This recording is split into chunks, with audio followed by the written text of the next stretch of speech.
warahmatullahi wabarakatuh. Om Swastiastu, Namo Buddhaya, salam kebajikan, Tabibun. Izin memperkenalkan diri, nama saya Muhammad Fadel dengan NIM 123140106. Di sini saya akan menjelaskan bagaimana cara memahami algoritma CPU scheduling. Langsung saja. Tujuan dari pembelajaran kali ini adalah untuk memahami konsep dasar CPU scheduling. Lanjut ada agar mahasiswa mampu menganalisis algoritma scheduling dan visualisasi dan pemahaman perbandingan antara antara algoritma scheduling. Di sini pernahkah kalian membayangkan bagaimana CPU bekerja dengan optimal? Ada apa aja sih algoritma CPU scheduling? Yang pertama adalah first come first serve atau FCFS. Proses yang pertama datang dan dieksekusi terlebih dahulu.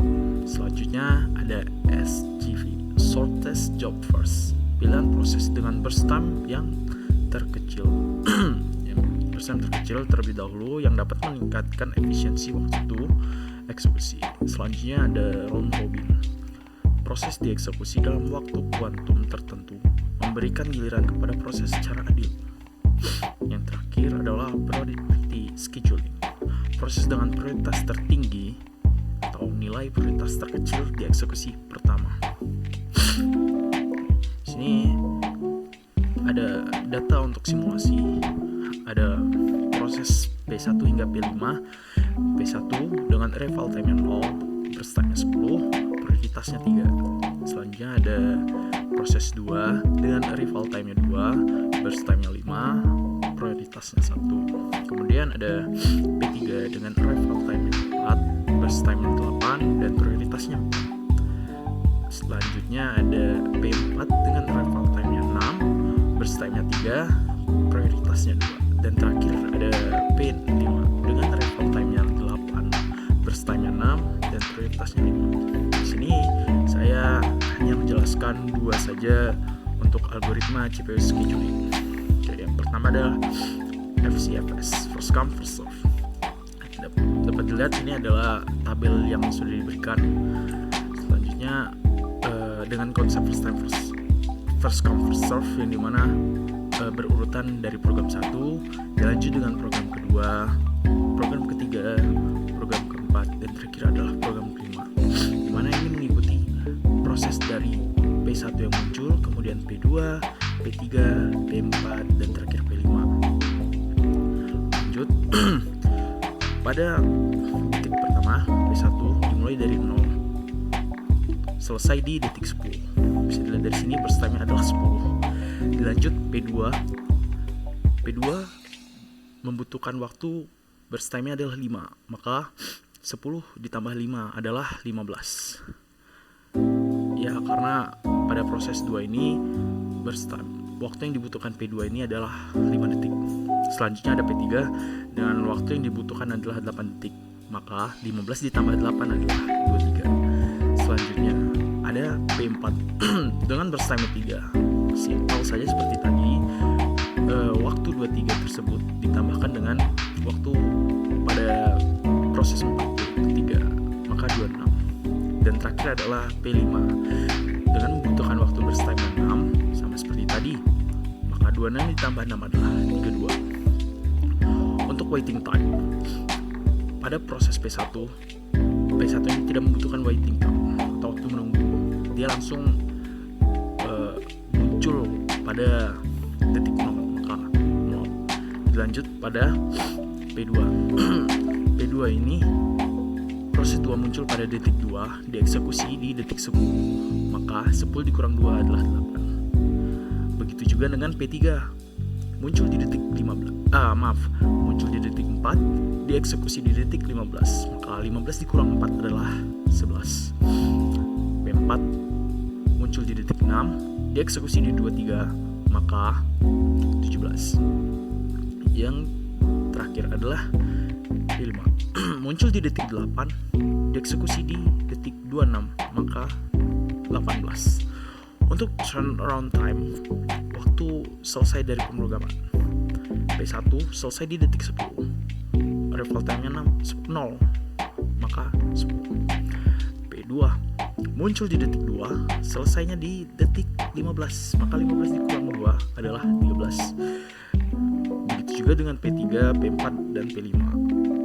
Untuk P3 muncul di detik 4, selesai eksekusi adalah di detik 23, maka 19.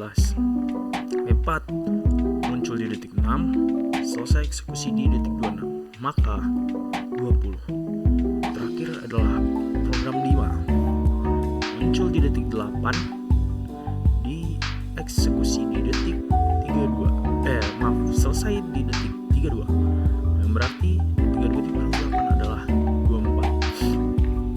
Selanjutnya untuk mencari averaging waiting time, dari data waiting time ini dijumlahkan dan dibagikan dengan jumlah dari pemrograman, yaitu jumlahnya dengan 5. Maka waiting time pertama, program pertama 0 dimasukkan ke sini. Kemudian untuk P2 0 ditambah dengan P2 yaitu 8, 0 tambah 8. Lanjut dengan P3 11 tambah dengan P4 17 dan ditambah dengan P5 18 dibagi, maka menghasilkan rata-rata waiting time-nya adalah 10,8. Terus selanjutnya waiting time, turnaround time, sama seperti menghitung average waiting time, menambahkan nilai turnaround P1 kemudian ditambah dengan P2 ini, P3, P4, P5, maka 10 ditambah 13 ditambah 19 ditambah 20 dan ditambah 24 dan dibagi 5 dengan hasil 17,2. Di sini penjelasan dengan dari first come first serve. Oke, selanjutnya shortest job first. P1 karena arrival time 0 maka dimunculkan terlebih dahulu.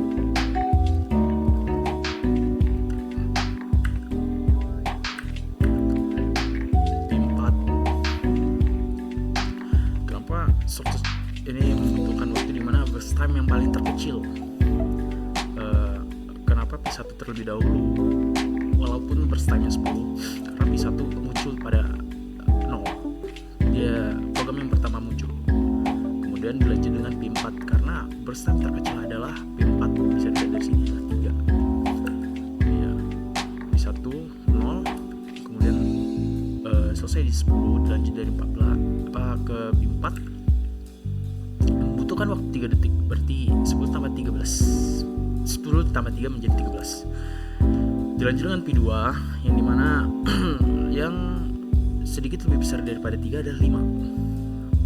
Benar, dengan P2 berarti 13 ditambah dengan 5 18. Lanjut dengan P5 dengan burst time-nya 6. 18 ditambah 6 adalah 24. Dan terakhir adalah P3 dengan burst time-nya 8. 24 ditambah 8, 32. Maka waktu yang dibutuhkan ini sama seperti yang digunakan di FCFS. Totalnya dengan 32, sama, hanya tata letaknya yang beda. Oke, lanjut dengan waiting time, sama seperti tadi. P1 tidak membutuhkan waktu menunggu karena dia sudah dieksekusi terlebih dahulu pada detik 0. Kemudian ada P2. P2 di sini bergantian tempat.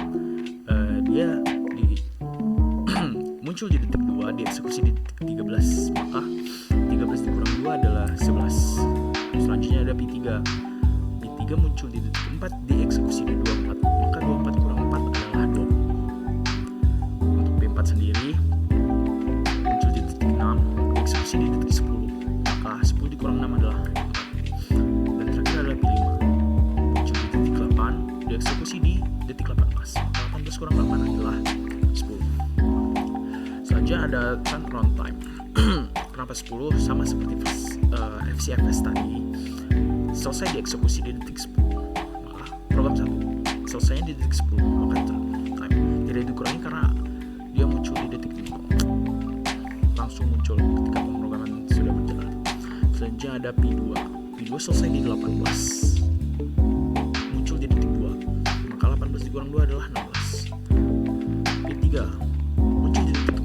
selesai di detik 32 dikurang 4, 8. Lanjut ada B4, muncul di detik 6, selesai di detik 13 dikurang 6, 7. Yang terakhir adalah B5, muncul di detik 8, selesai di detik 24 dikurang 8, 14. Sama seperti tadi, menghitung average waiting time. Waiting time 0 ditambah 11 ditambah 20 ditambah 4 ditambah 10 dibagi dengan 5, hasilnya adalah 9. Selanjutnya average turnaround time 10, nilai 10 ditambah dengan nilai 16 ditambah 28 ditambah 7 ditambah 14 dibagi 5 dengan hasil 15.